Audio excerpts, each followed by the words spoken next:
Selamat pagi adik-adik kelas hukum acara pidana. Kita akan lanjutkan perkuliahan kita yang di minggu lalu. Minggu ini pertemuan ke-12 kita memasuki di topik mengenai sidang peradilan pidana ya, pada mata kuliah hukum acara pidana bersama saya Ibu Mona dan Pak Riko ya. Nah, namun sebelum masuk ke topik terkait dengan hukum acara pidana mengenai persidangan pidana, saya akan menjelaskan terlebih dahulu mengenai capaian mata kuliah berkaitan dengan topik persidangan pidana. Baiklah, jadi di sini kita harus punya goals ya adik-adik sekalian untuk apa yang adik-adik dapatkan setelah mengikuti perkuliahan pada hari ini. Nah, jadi di sini adik-adik diharapkan mampu untuk memahami, menjelaskan dan mempraktikkan tahapan-tahapan persidangan perkara pidana sesuai hukum acara pidana yang berlaku, serta menunjukkan keterampilan argumentasi hukum, etika profesi, dan kemampuan komunikasi hukum di dalam simulasi di persidangan ya. Nah, berkaitan dengan sub CPMK-nya, itu mahasiswa mampu melakukan simulasi persidangan perkara pidana dimulai dari pembukaan persidangan, pembacaan dakwaan hingga putusan. Nah, jadi adik-adik sekalian nanti setelah mendapatkan materi dari Pak Riko, adik-adik di sini kan sudah ya, kemarin kita diminta untuk membuat sebuah kegiatan atau tugas untuk mensimulasikan sidang peradilan pidana secara singkat di depan kelas ya. Nah, baik, sebelum kita akan tampil, kita akan dengarkan dulu materi dari Pak Riko ya mengenai peradilan pidana. Silakan Pak Riko. Ya, terima kasih Bu Mona terkait dengan materi kita di hari ini. Kemarin sudah dibagi kelompok oleh Bu Mona, dan saya akan coba jelaskan secara singkat terkait peradilan pidana dalam proses persidangan. Yang pertama yaitu pembukaan sidang. Dalam hal hakim membuka sidang, memeriksa identitas terdakwa, nanti terdakwanya diperiksa. Yang kedua, ada tugas JPU membacakan surat dakwaan. Selanjutnya penasihat hukum menyampaikan keberatan. Ada yang keempat nanti anggotanya putusan selah, pemeriksaan saksi dan ahli. Keenam, pemeriksaan terdakwa, pembacakan tuntutan. Dan yang kedelapan adalah pembelaan dari pledoi. Yang ke-9 replik duplik, dan ke-10 JPU memberikan tanggapan atau replik, lalu penasihat hukum menanggapi dupliknya ya. Jadi itu dipahami sebagai sebuah materi yang harus disampaikan dalam role play nantinya. Yang ke-11 musyawarah majelis hakim, antara ketiga hakim nanti musyawarah. Yang ke-12 hakim menjatuhkan putusan apakah itu nanti bebas, lepas atau pidana. Nah, selanjutnya harus dipahami juga tugas pokok hakim memimpin dan mengendalikan jalannya persidangan, menjaga ketertiban sidang di ruang sidang nanti, bagaimana prosesnya nanti, selanjutnya sampai bisa dibaca, dan selanjutnya dilihat di monitor.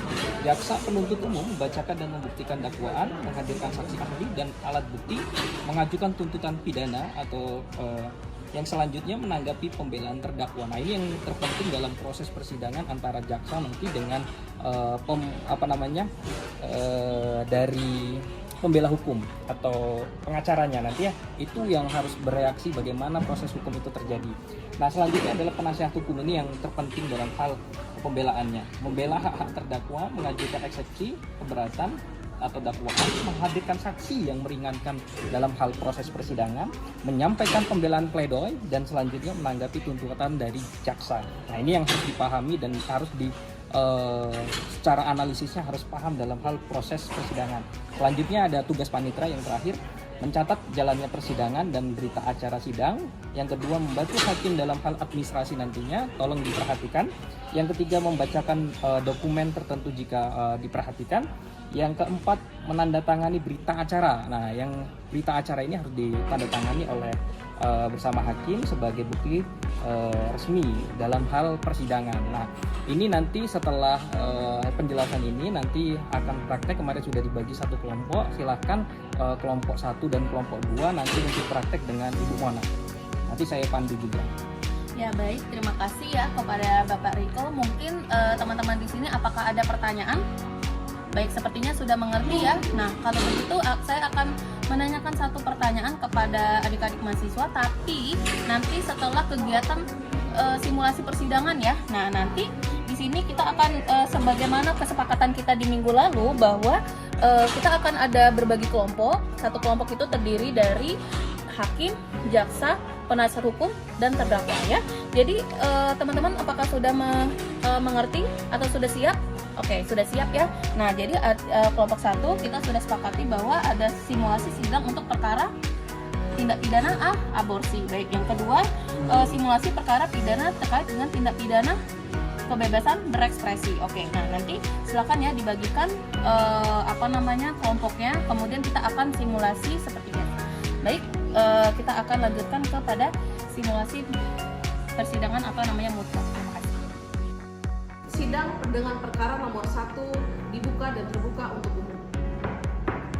Baik, silakan kepada jaksa penuntut umum disampaikan beberapa hal yang terkait dengan perkara ini. Jaksa penuntut umum memohon kepada Majelis Hakim Pengadilan Negeri Palembang agar 1.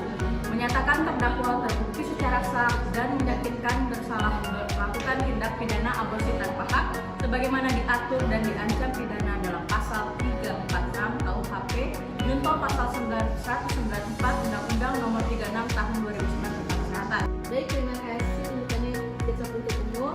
Selanjutnya, terdakwa apakah Anda mengerti isi tuntutannya? Mengerti yang mulia. Baiklah, terima kasih atas saudari terdakwa. Selanjutnya dari penasihat hukum, adakah yang ingin dibela dari terdakwa? Silakan disampaikan. Klien kami adalah seorang perempuan korban pemerkosaan yang kemudian hamil akibat tindak pidana tersebut. Dalam kondisi trauma, tekanan psikis, dan keputusasaan untuk melakukan aborsi dengan pertimbangan medis dan psikologis. Tuduhan terhadap klien kami sebagai pelaku tindak pidana aborsi perlu dilihat secara adil dalam konteks korban kejahatan dan perlindungan hukum yang telah diatur oleh peraturan perundang-undangan. Menyatakan dalam keadaan darurat medis dan atau kehamilan akibat pemerkosaan yang dapat menyebabkan trauma psikologis dapat dilakukan tindakan aborsi. Menimbang bahwa terbukti kehamilan terdakwa merupakan akibat pemerkosaan, bahwa terdakwa perhentikan kehamilan dilakukan pada usia 6 minggu oleh tenaga kesehatan di rumah sakit yang berwenang, sehingga perbuatan terdakwa bukan merupakan tindak pidana aborsi. Amar putusan 1.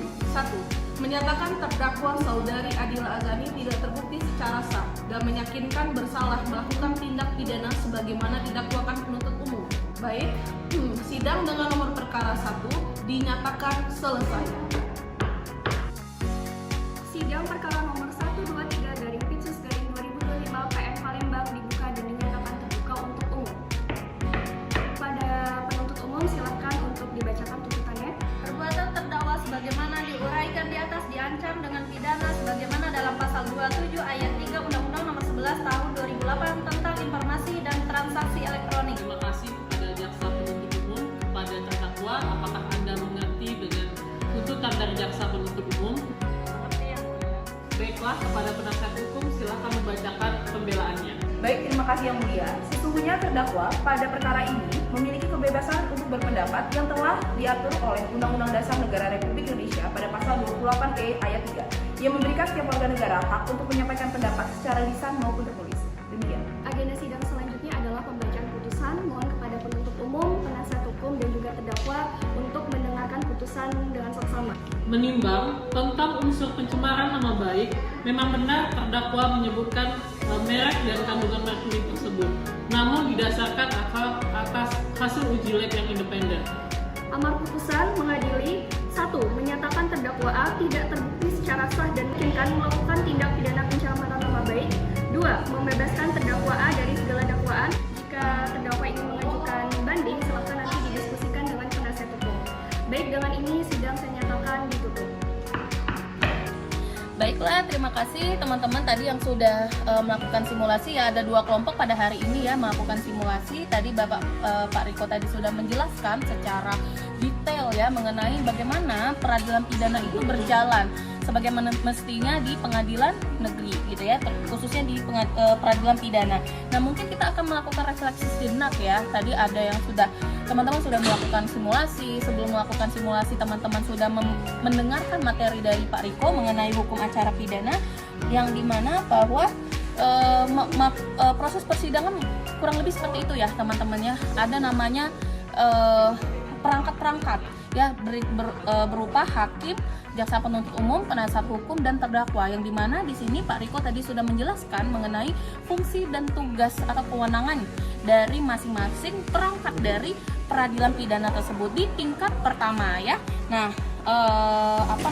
Nah, jadi di sini Pak teman-teman sudah memahami ya berkaitan bagaimana situasi persidangan yang sebagaimana mestinya, kemudian tahu tugas dan kewenangannya, kemudian juga apa yang penasihat hukum itu tugasnya untuk membela klien atau terdakwa, kemudian jaksa penuntut umum itu tugasnya untuk menuntut, kemudian hakim tugasnya adalah memutus perkara apakah terdakwa ini bersalah atau tidak, kayak gitu ya. Kemudian ada juga panitra yang bertugas untuk mencatat semua proses persidangan. Nah, mungkin itu saja ya teman-teman, kita akhiri mata kuliah pada hari ini. Nanti kita minggu depan akan melanjutkan materi mengenai hukum acara pidana dengan topik yang berbeda.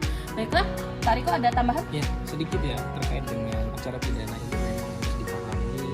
Mungkin nanti kedepannya kan adik-adik mahasiswa ini akan menjadi jaksa, hakim, ada juga yang menjadi pengacara. Ini juga harus dipahami sebagai sebuah ruh dari fakultas hukum, bagaimana itu diterapkan dan jangan sampai mencederai fakultas hukum. Mungkin itu yang kedepannya juga harus dipahami sebagai sebuah entitas akademik dalam proses persidangan. Mungkin itu saja. Ya, baik. Terima kasih Pak Riko. Kita akan ketemu di minggu ke-13. Assalamualaikum warahmatullahi wabarakatuh.